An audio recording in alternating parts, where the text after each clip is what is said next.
everyone, welcome back to the channel. So in today's video, we'll be talking about 7 biggest mistakes that NEET aspirants do. Before we start, I have divided NEET aspirants into two categories. पहली category में वो बच्चे हैं जो गलतियां करते हैं and they even learn from their mistakes, they improve their mistakes and eventually they get selected. On the other hand, ऐसे बच्चे हैं जो गलतियां करते हैं but they even get demotivated and instead of improving their mistakes they repeat the same mistake again and again and they get failure. So let us look at the mistakes one by one. Mistake number 1, extra resources. हम सबको पता है कि NEET exam में questions NCERT से ही बन के आते हैं, but some students what they tend to do is NCERT को छोड़ के साथ में बाकी सारी बुक्स भी कलेक्ट करने लगते हैं. They have this fear NCERT is not enough. अगर कुछ क्वेश्चंस एनसीईआरटी के बाहर से आ गए, so how they will deal with it. इसकी वजह से they start to collect other books which is why they lose focus on the NCERT. वो एनसीईआरटी पे ठीक से फोकस नहीं कर पाते एंड साथ ही जो उन्होंने बुक्स खरीदी हैं उन पे भी वो इक्वली फोकस नहीं कर पाते. Eventually this causes waste of time, there is unnecessary gain of knowledge, जिसकी वजह से your brain becomes unfocused and eventually it leads to demotivation, जो आपको फेलियर दिलाता है आपके एग्ज़ाम में. Mistake number 2, not accepting the truth. अब बच्चे गलतियाँ करते हैं जैसे कि ठीक से पढ़ाई नहीं करना, they don't study consistently, PYQs solve नहीं करना एंड लैक ऑफ प्रैक्टिस, जिसकी वजह से क्या होता है आपके नीट एग्ज़ाम में मार्क्स कम आते हैं, या फिर अगर आप मॉक टेस्ट दे रहे हैं उसमें भी मार्क्स कम आते हैं. बट इंस्टेड ऑफ इम्प्रूविंग वो बच्चे क्या करते हैं, लोगों को और सिचुएशंस को ब्लेम करने लगते हैं. मान लो कि आपके मार्क्स एग्ज़ाम में कम आ गए या आपके मॉक टेस्ट में मार्क्स अच्छे नहीं आए, तो वो बच्चे क्या करेंगे, अपनी गलती नहीं मानेंगे कि ओके हमने ठीक से पढ़ाई नहीं की, हमने क्वेश्चंस ज़्यादा सॉल्व नहीं किए.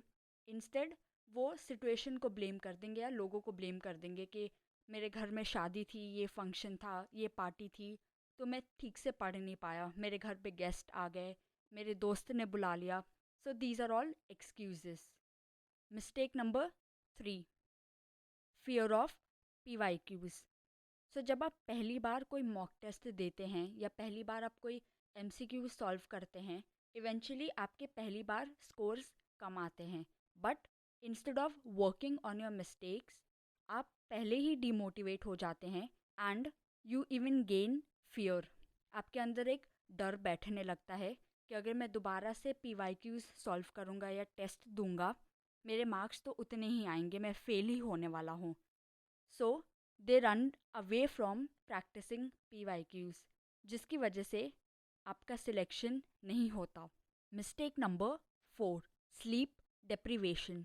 हमारी सोसाइटी में ये सिखाया जाता है कि आप जितने ज़्यादा लंबे समय तक पढ़ोगे विदाउट ब्रेक्स, आप जितना कम सोओगे उतना ही जल्दी आपको सक्सेस मिलेगी, विच इज़ रॉन्ग.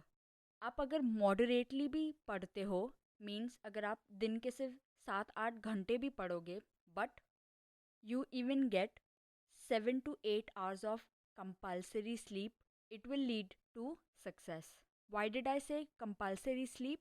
Because आपने जितने भी घंटे पढ़ाई की है, भले ही वो 11 घंटे हो, 12 हो या फिर 7-8 घंटे हो, जो भी आपने इन्फॉर्मेशन रिट्रीव किया है उस इन्फॉर्मेशन को अपने ब्रेन में लॉन्ग टर्म मेमोरी के तौर पर सेव होने या स्टोर होने रेस्ट की ज़रूरत है, and which is due to sleep only. Mistake number 5, skipping revision.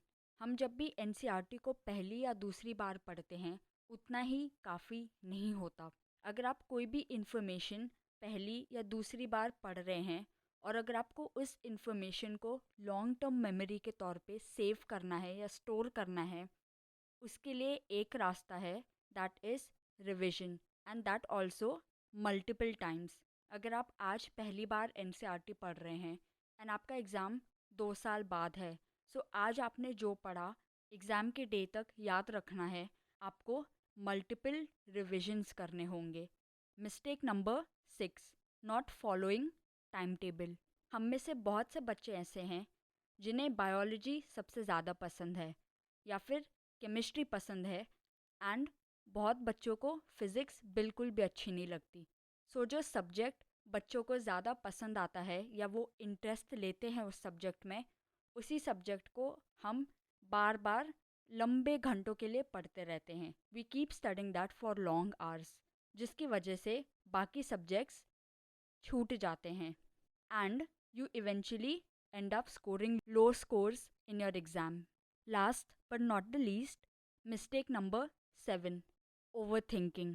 हमसे जब कोई गलती होती है या फिर हमारा एग्ज़ाम अच्छा नहीं जाता, तो what we tend to do is कि हम उसी चीज़ के बारे में बार बार सोचने लगते हैं, एंड उसी को कहते हैं ओवर थिंकिंग। आप एक ही अननेसेसरी चीज़ को आप बार बार सोच रहे हो इंस्टेड ऑफ इम्प्रूविंग इट, जिसकी वजह से क्या होता है, आप उस चीज़ को इम्प्रूव करने के लिए कुछ नहीं कर रहे, and eventually you start to blame yourself, which is why you feel guilty, regret and become demotivated. You stop focusing on your studies, and जिसकी वजह से एट द एंड आपका सिलेक्शन नहीं हो पाता। So this was all for today's video. Hope you all learn from your mistakes and achieve success. All the best.